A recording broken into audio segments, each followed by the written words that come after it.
Meron. Ba't gano'n? Parang No. robot. Nagagalak ako sa tuwing sinusunod ninyo ang aking tingin.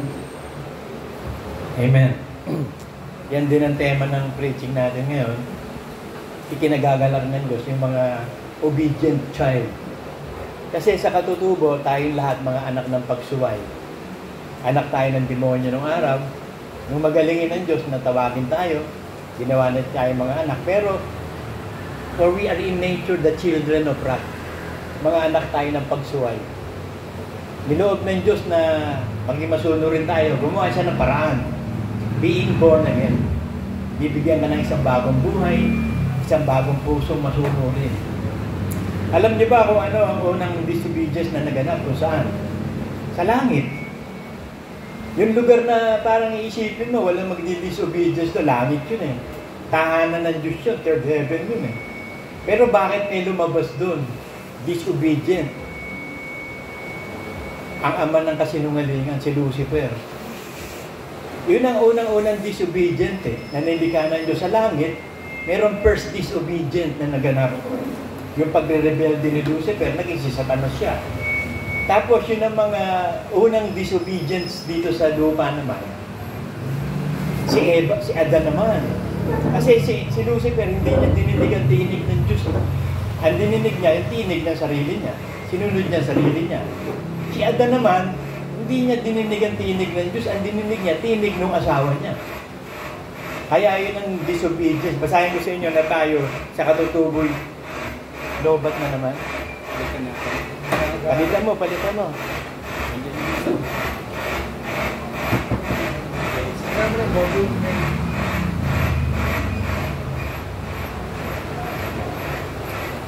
Hello, Mike.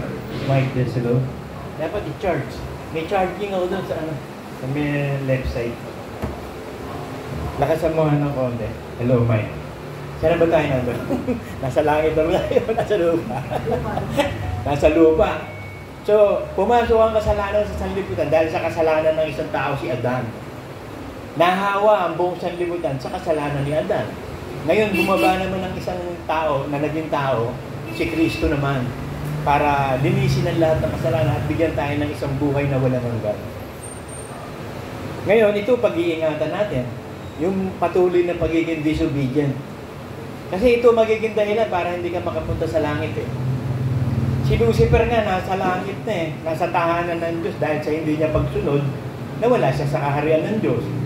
Ngayon tayo papunta pa lang doon sa kaharian ng Diyos, sa pamamagitan ng disobedience na gagawin, hindi ka na makakapasok doon. Kaya yun ang ginawa ng Diyos, isang bagong pagkatao binigay sa atin.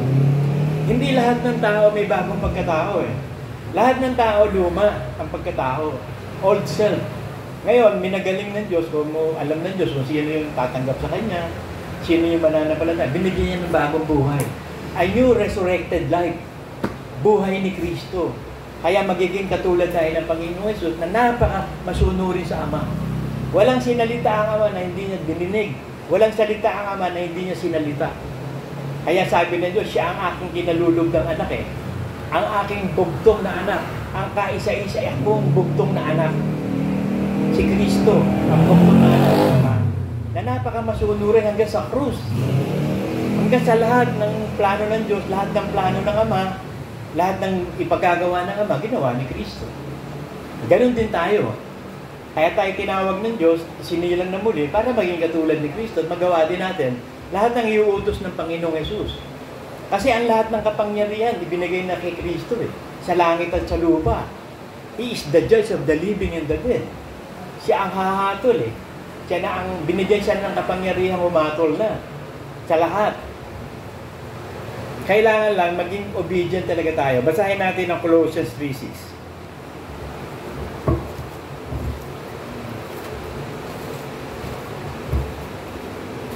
Kasi ito warning sa atin to eh. Hindi ko mo ikaw eh, anak na ng Diyos eh. Pag nag-careless ka at humiwalay ka sa Diyos, hindi ka nang kakalingain ng Diyos. Ganon din si Lucifer, nasa langit na, nawala pa eh, because of disobedience. Yun na nga, nasa langit na. Ba't nag-disobey pa eh? Eh tayo papunta pa lang sa langit eh. Nagdi-disobey na tayo lagi eh. Kaya kinakailangan mabuhay ka sa bagong pagkatao. By faith, nagagawa yun sa pamamagitan ng pananampalataya. Maniwala kang bago kang nilalang. Ibihis mo yung baguhan mong pagkatao, hubarin ng lumang pagkatao. It is by faith. Kaya kapag ikaw sumasapa, kahit sabi na Diyos, kung kaya mo, lahat ng bagay may pangyayari sa kanya, kaya mo pang mabuhay sa bago, makakaya mo. Basta manampalataya ka lang, huwag kang matakot. Manampalataya ka lang. Ito sabi ng Diyos sa Colossians 3, na dahil sa bagay na iyan, dumarating ang kagalitan ng Diyos sa mga anak ng pagsuway. So sa mga anak ng pagsuway, nandun ang kagalitan ng Diyos. Kaya pag hindi ka nailigtas, anak ka ng pagsuway, sa impyerno ka. Ngayon, kung nilikha ng Diyos ang lahat ng tao, ang gusto niya lahat maligtas. Pero hindi naman lahat maliligtas. Kasi nga, meron walang pananampalataya, sabi sa sa Ephesians 3:2 Meron talagang walang pananampalataya Pero tayo, alam na ng Diyos, meron tayong pananampalataya. Kaya hinilang tayo, we are elected. At tayo tinawag, pinili, at binigyan ng espiritu ng katapatan hanggang wakas. So magiging tapat na tayo, hindi na tayo magiging disobedient. Pero kailangan makipaglaban ka sa disobedient. Kasi hindi papayag yung disobedient na yun na hindi ka makasama niya. Kasi siya ang unang nag-disobey. So hahanap siya ng mga anak ng Diyos na mag-disobey din. Kasi ang mga anghel, anak din ng Diyos yan kung tawagin. At ang mga anak ng Diyos ay nagsisigawan, nagagalak ng ginagawa ang langit at lupa. Naghihiyawan ng mga anak ng Diyos ang mga anghel.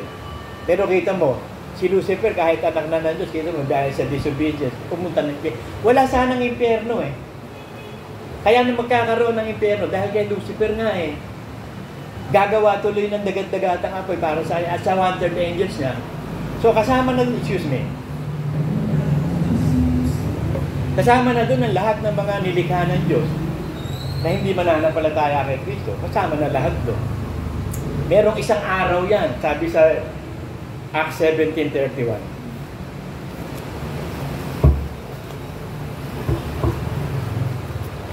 Sapagkat siya'y nagtakda ng isang araw na kanyang ipaghuhukom sa sanlibutan ayon sa katuwiran sa pamamagitan ng laking kanyang itinalaga. Na ito'y pinatunayan niya sa lahat ng tao nang siya'y buhayin niyang maguli sa mga batay. So yung binuhay niyang maguli si Kristo, yun ang hahatol Ngayon, yung sino man na kay Kristo Jesus, hindi nakakatulan. Pero hindi ka kailangan mabuhay sa laman. Romans 8:1.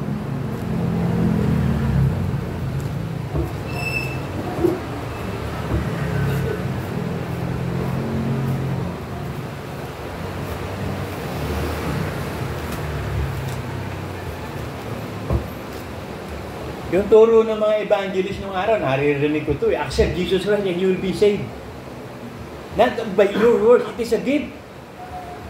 Inilalagay nila sa isip ng tao na kapag tinanggap mo si Kristo, ligtas ka na. Oo, ligtas ka na, pero may kasunod yun Hindi ka nakakatulan kung gagawin mo yung kasunod. Ito sabi, Romans 8. Babasahin ko dito yung kulangan. Hindi nila dinugto. Yung gumawa ng Bible na to, hindi kinumpleto yung Romans 8:1. Sa King James Version lang kumpleto. Yun ang authority Bible, yung King James Hindi nila sinunod. Mga antikristo gumawa nitong Bible na to. Ngayon wala nang anumang hatol sa mga na kay Kristo Jesus. Period sila. Na hindi lumalakad sa laman, kundi sa Espiritu.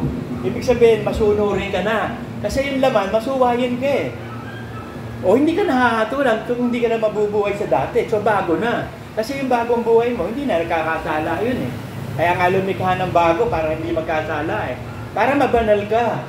So hindi ka nakakatulan kasi nabubuhay ka sa kabalalan. Alam nyo, King James Version lang talaga ang inspired by God.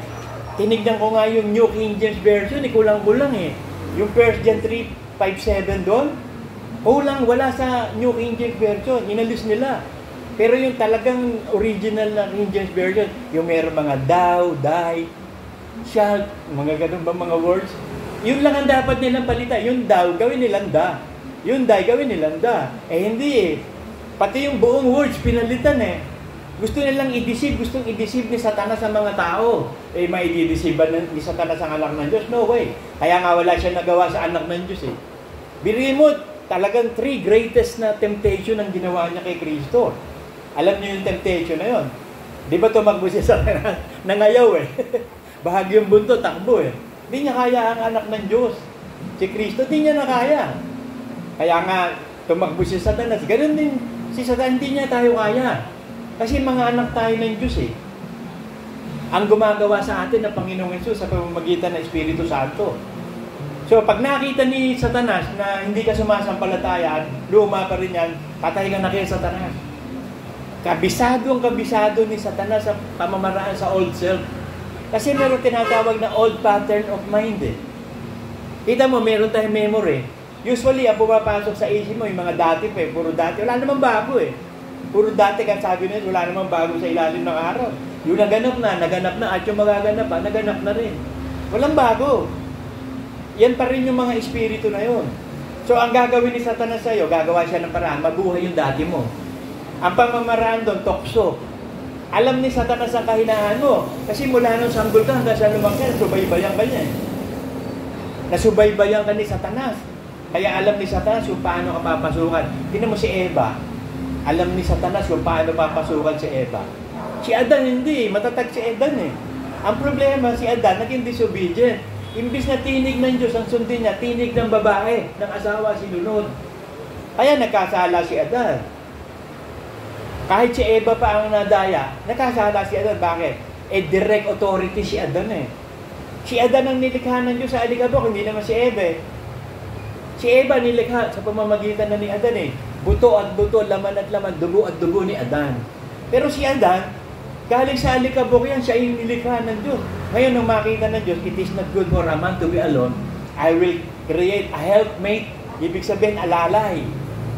May alalay si Adan. Helpmate, tagatulong sa lahat ng bagay. Suporta sa lahat ng bagay. Ano ginawa ni Eva? Dinala si Adan sa pagkakasala. Ano problema ni Adan? Bakit siya pumayag? Dapat dininig na yung tinig ng Diyos. Hindi tinig ni Eva. Tingin ko naligtas to, payo nyo to eh. Tingin ko naligtas si Eva, si Adan. Kasi inauna-una nila siya kasi impyerno mo pa. Nagsisi ito. Kaya naituro niya sa mga anak nila pagsamba eh. Nagsisi ito mga ito. Ang importante kasi yung nagsisisi. Kasi hindi naman bumaba si Kristo dito para sa mga matuwid eh. Doon sa mga makasalanang magsisisi. Kaya sabi ni Kristo, hindi naman kailangan ng mga ng doktor ng mesa ang walang sakit eh. Kailangan ng doktor yung may sakit. Sabi niya, wala kayong sakit. Hindi nyo kailangan na, siya ang greatest healer. Siya ang greatest doctor. Si Jesus Christ eh. He is the healer eh. Paano ka pagagalingin? Wala ka palang sakit. Paano patatawarin ang kasalanan mo? Sabi mo, wala ka palang kasalanan. So, wala solusyon sa iyo.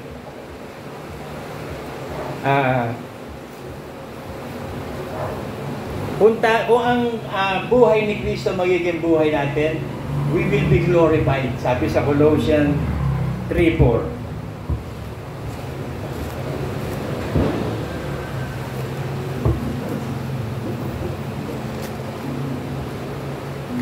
Pagka si Kristo na ating buhay ay mahayag. So bakit si Kristo na ating buhay ay mahayag? Kasi lalabas yung tunay mong pagkatao eh. Kung ikaw ay anak ng Diyos o hindi. Kasi ang buhay natin, buhay na ni Kristo.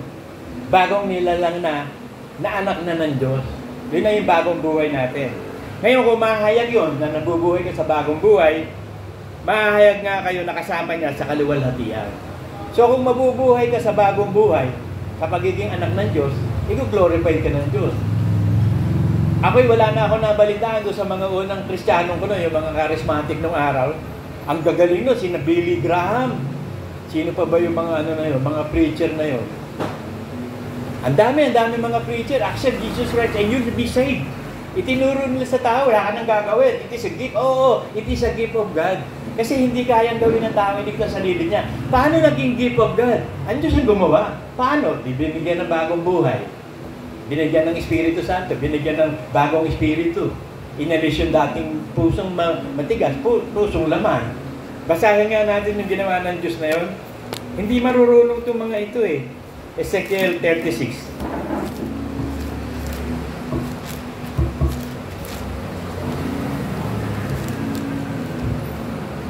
Ang malaking deception yung ginawa nung araw. Usually, mga Baptist ang nagturo niyan eh.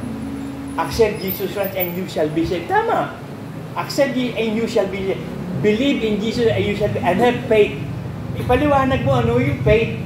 Ang faith nga, hindi na ikaw ang mabubuhay. Si Kristo na mabubuhay sa iyo. So, maliligtas ka. It is a gift of God kasi nga ang Diyos ang gumawa. Kasi nga, hindi kaya ng tao. Kaya nga, bumaba ang Diyos para maging tao dahil walang tao pwedeng i-offering na hindi may kasalanan Lahat ng tao makasalanan. Ang i-offering na tao, yung walang bahay dungis na offering, yung walang kasalanan. At si Jesus Christ lang yun. Diyos lang ang nakagawa nun, hindi tao. Kaya ang Diyos naging tao. Para ma-i-offering sa krus, mailigtas ang lahat ng kasalanan ng sanlibutan. Ngayon, gumawa ng solusyon ng Diyos para maligtas ka. It is a gift. Eternal life is a gift. Pero gagawa muna ang Diyos sa iyo. Then, magta-transform ka sa bagong pagkatao. Ito sabi niya, bibigyan ko rin naman kayo ng bagong puso. O sino magbibigay ng bagong buhay? Ang Diyos.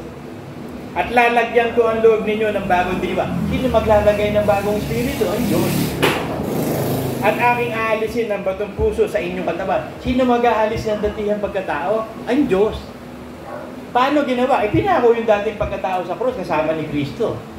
Kaya nung mamatay si Kristo sa Kalbaryo, kasama na yung datihang pagkatao natin namatay na. Kaya nung ibautismo ka sa tubig, inilibing ka na. Nung tanggapin mo si Kristo at nagsisi ka, namatay ka na sa kasalanan. Pero nung ibautismo ka, inilibing ka. Saan naman kayo nakakita ng patay na hindi ililibing? Babaho yun. Kaya kung tunay ka nga namatay, dahil kay Kristo sumampalataya ka, dapat magpalibing ka. Magpalibing ka na para hindi ka na umahon pa sa hukay. Makakalabas ka pag nailibing ka. Yung nakapako, pwede pa makaalis yun sa pagkakapako. Yung nakalibing na sa ilalim. Paano ka aalis doon sa ilalim ng lupa? Kaya tayo binabautismo sa tubig sa paglilinis ng kasalanan. At nang tayo bautismo sa tubig, inilibing tayo. Ang datihang pagkatao na ilibing na. At nang umahon tayo, isang bagong pagkatao na. Yun yung ililigtas ng Diyos, yung bagong pagkatao, yung anak ng Diyos. Kaya kung ikaw ay mahahalubiluhan pa ng dating pagkatao, hindi ka maliligtas. Anong dahilan? Disobedience. Hindi pagsunod, sabi sa Ephesians 5:6.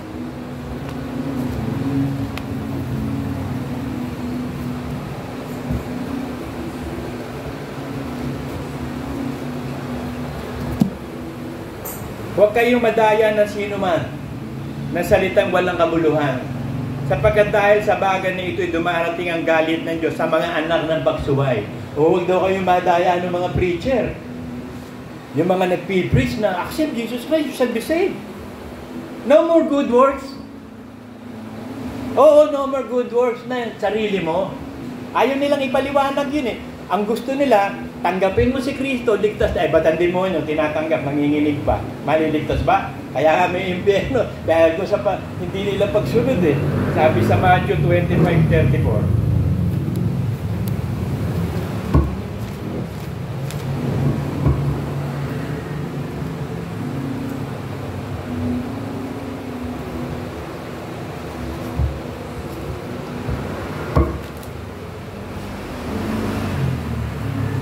Yung Matthew 25:34, ito yung mga bagong nilalang.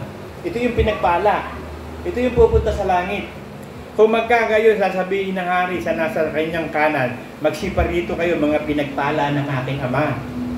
Manahin ninyo ang kaharian na handa sa inyo, buhat ng itatagan sa libutan. So ito yung ginawa ng Diyos Kaya ang gumawa ng pagliligtas. Ginawa tayong bagong nilalang, ginawa tayong anak ng Diyos. Pinagpala tayo. Kaya pag sinabi mo pinagpala ka, ibig sabihin pupunta ka sa langit. Pag sinabi mo pinagpala ka, ibig sabihin anak ka ng Diyos. Hindi yung marami kang pera. Ang dami pera Yung halimbawa ng allegory, yung mayaman, tsaka ni Lazarus. Pumunta yung mayaman sa impyerno, allegory lang yun Ngayon yung kumakain ng mumo sa ilalim si Lazarus, naligtas, mahirap yun. Para makakain ngayon, mumulod ng almusal ng tanghalian at hapunan Ngayon, bakit gagawin ng impyerno? Matthew 25:41. Kung magkagayon, sasabihin niya sa kanyang nasa kaliwa, magsilayo kayo sa akin, kayo mga sinumpa. At sa apoy na walang hanggan, na inihanda sa dyablo at sa kanyang mga anghel. So ang dagat-dagat ng apoy, inihanda kay Lucifer, kay Satanas, at doon sa one-third angel. Kaso ikaw ay hindi masunurin, anak ka ng pagsuway, di God's wrath ang maabutin mo, sa impyerno ka rin, kasama ka ni Lucifer. Yun ang ama mo sama-sama kayo mag-aama.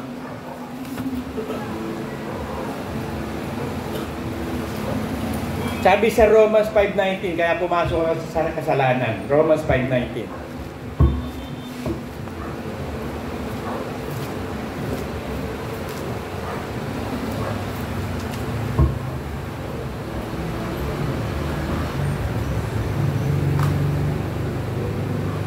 Ayaw. Basahin na lang natin ito, Romans 5:19.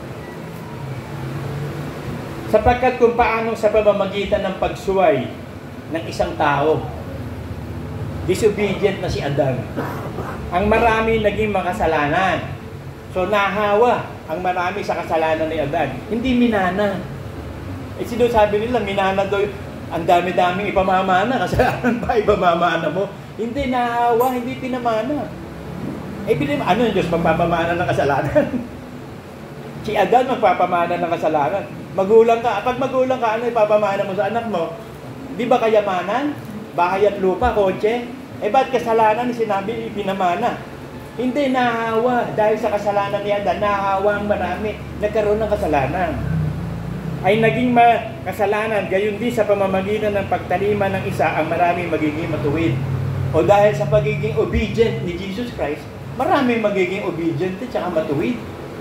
So, kailangan pag-aralan natin mabuti na huwag gumawa ng kasalanan o maging makasalanan pa.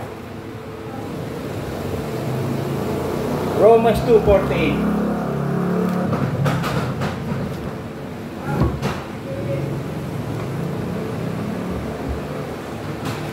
O hinahamak mo ang mga kayamanan ng kanyang kabutihan ng pagtitiis at pagpapahinood na hindi mo nalalaman na ang kabutihan ng Diyos ay siyang umaakay sa iyo sa pagsisisi.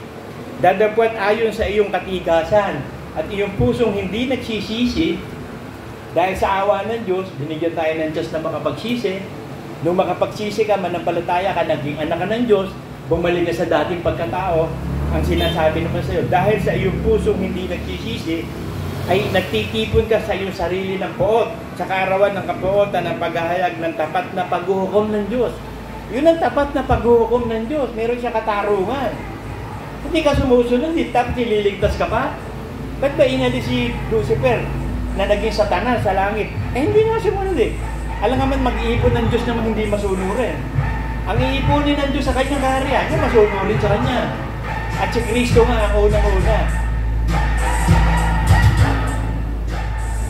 Sumunod tayo. Na siya ang magbibigay sa bawat tao ayon sa kanyang mga gawa. O, hindi na kailangan ng good works. Save na tayo tulong ka nga doon sa ginawa mo Ano ginawa mo? May good works ka bang ginawa? Ano yung good works? Pagsunod sa utos ni Kristo. Hindi yung good works mo. Kasi inihanda na good works sa umpisa pa lang. Hindi yung kaisipan mo. Kaisipan ng Diyos. Nilikha tayo ng Diyos ayon kay Kristo Jesus sa pamamagitan ng mga gawa na inihanda na nung una pa para lakaran natin. So yung kautusan ng Diyos, ang lalakaran mo. Bakit ba nagkasala si Adan at si Eva? Hindi nga sumunod sa utos ng Diyos Bakit ba nakalabas ng langit si Lucifer? Hindi nga sumunod sa utos ng Diyos Bakit ba pinarusahan ng Israel at kumalat? Hindi nga sumunod sa utos ng Diyos Bakit marami pupunta sa impyerno? Hindi nga sumunod sa utos ng Diyos. Sa mga nagsisipagtiyaga naman sa mabubuting gawa, merong gawa, mabubuting gawa. Nagtitiyaga ka sumunod sa utos ni Kristo sa paghanap ng kaluwalhatian at puri ng pagdipag ay ang buhay na walang hanggan. So ang buhay na walang hanggan. Alam nyo, nag-a-apply lang yung tanggapin mo si Kristo bilang Diyos sa tagapagligtas. Kung mamamatay na, binigyan ng awat habag ng Ama. Katulad doon nakapako sa krus. Hindi naman nakasama sa iglesia yun Hindi nga nabautismo yun bakit sinabi ng Kristo sa araw na yun? Pagsasama kita sa aking paraiso. Sumampalataya yung kay Kristo, kaya sabi nung nakapako sa krus, tumahimik ka nga dyan, tayo karapat dapat lang mamatay dahil ang dami natin ginawa. Itong tao to, walang kasalanan Pero ipinako sa krus sabi niya, Panginoon, Ako po ipagsama nyo sa inyong paraiso. Ano sagot ng Panginoon? Sa araw na yon, sa Acts 17:31, ipagsasama kita sa aking paraiso. O, kinaawaan ng Diyos siya yun eh. Kasi kaawaan ng Diyos, ang gusto kong kaawaan. Kakabagan ng Diyos, kahit ba hindi na bautismo yun eh. Kahit hindi naging member na, gusto kong iligtas yun eh. Ano, pangalan mo sa akin? Ako ang Diyos. Ngayon, sa tinatawag na dispensation ng church, kailangan kasama ka sa katawan ni Kristo. At ito yun. Ito yung dispensation of grace ng katawan. Ito ang ministry of the Holy Spirit. Ang Diyos na gumagawa sa iglesia, ang Espiritu Santo. At ang dala ng Espiritu Santo, si Kristo, salita ng Diyos. Ang itinuturo ng Espiritu Santo, si Kristo, ang salita ng Diyos. Ito yung mabubuting gawang ipinagagawa. Kaya ang Espiritu Santo, gumagabay sa atin. Para masigurado kaligtasan natin, si Kristo ang ibinibigay niya. Sabi ng Espiritu Santo, sinasabi ko yung narinig ko. Hindi ako nagsasalita ng bagay na hindi ko narinig. Yung sinabi ng Ama kay Kristo, yun ang ginagawa ng Espiritu Santo. At si Kristo naman, lahat ng sinasabi, sabi sa John 12:47-48.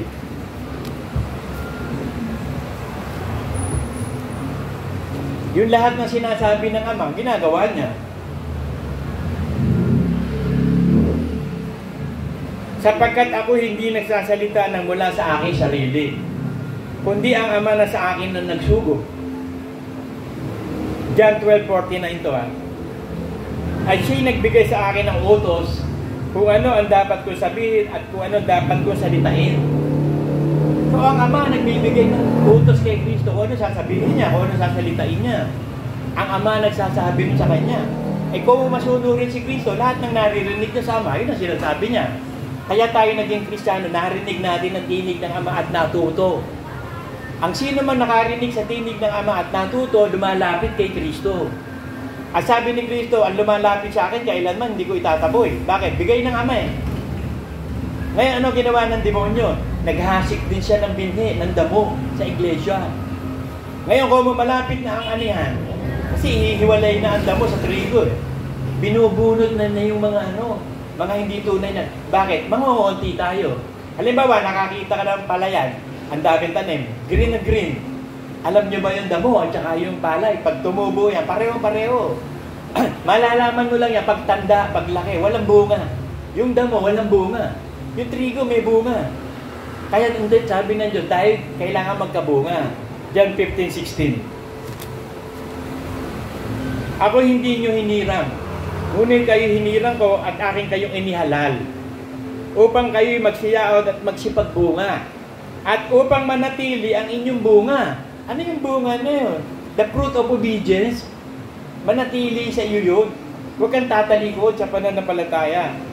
Upang ang anumang hingi sa Ama sa aking pangalan ay ibibigay niya sa inyo. So kahit ano hingin mo, kaya madalas yung sabihin sa inyo, humingi na kayo. Alam mo sa sarili mo, sumusunod ka eh. Alam mo sa sarili mo, masunurin ka talaga eh. Napaka masunurin mo, katulad ni Kristo. Di hingin mo na kahit ano. Ibibigay sa iyo ng Diyos. Sabi ng Diyos sa Matthew 21:22 eh.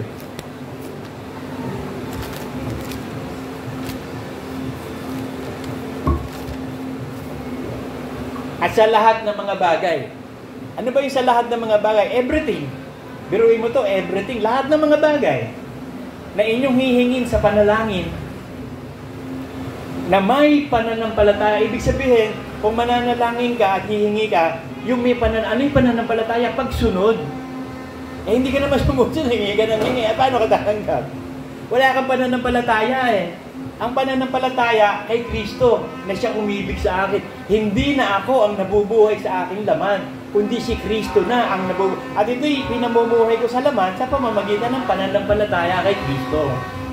So ito yung ibig sabihin ng Matthew 20, yung kung humingi ka eh, nagpasalamat ka na, tatanggapin mo na. May pananampalataya ang paghingi. At ito yung inyong tatanggapin. So sigurado tatanggapin mo. Kasi alam ng Diyos kung masunurin ka talaga. Alam mo naman din sa sarili mo kung masuwayin ka pa rin. Delikado. Babaksa ka sa 2 Peter 2:21. Yun ang delikado. Yun ang pag-ingatan. Yung 2 Peter 2:21. Umpisa natin sa 20.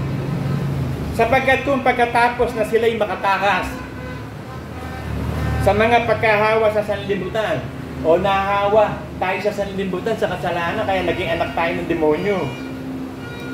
At sa pamamagitan ng pagkilala sa Panginoon na tagapaglas ni Kristo, ay muling mahalubiluhan. So, wala na. Yung dati mong pagkatao ang naghari sa iyo. Yung bagong pagkatao ang binigay ng Diyos sa iyo, namatay hindi na gumana. Ang gumana, yung lumang pagkatao, nasanay ka na nasanay sa luma. Nadaig at nadaig niya yun, so natalo ng lumang pagkatao ang dati. Kasi kung saan ka nasanay, yun ang gagawin mo. Kung ano yung pinakakain mo, yun ang lalaki. Ang pinakakain mo, yung dating pagkatao, lalaki, lulusog yun. Ang pakainin mo yung bagong pagkatao, lulusog, lalakas yun. Kung pakain ka ng pakain sa dating pagkatao, hindi lalakas na, madadaig yung dati, yung bago. Nung una, sapagkat magaling pa sa kanila ang hindi nakakilala ng daan ng, buti pa, hindi ka na born again. Buti hindi ka na tumanggap sa Panginoon. Buti, sana hindi ka na nakatasap ng kapangyarihan. Sana hindi ka na nakatanggap ng pananampalataya talaga. Kaysa pagkatapos na makakilala, ito'y tumalikod sa banal na utos na ibinigay sa kanya. Tumalikod ka na, disobedient ka na. Katulad ni Lucifer. Buti pa, hindi na siya naging anghel Naging cherubims kaso yun ang tinahak ni Lucifer na daan na dinaanan niya, sariling daan niya. O yun na, nadisgrasya siya. Gumawa tuloy ng dagat-dagatang apoy. Imbis na wala sana Hebrews 10:38. Ito pinakamahalagang dapat natin gawin.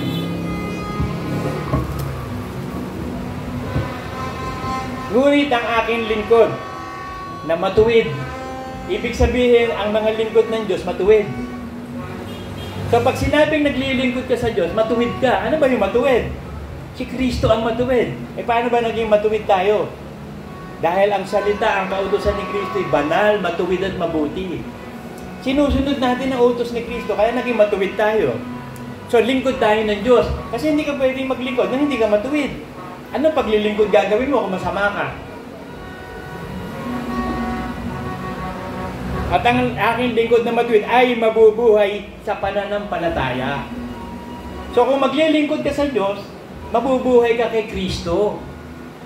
At kung siya'y umurong, hindi siya kalulugdan ng aking kaluluwa. Pag hindi ka kinalugdan ng kaluluwa ng Diyos, ano gagawin ng Diyos sa iyo? Di galit. Masisiyan sa iyo kapag obedient ka, disobedient ka, ay di maliligayahan ng Diyos.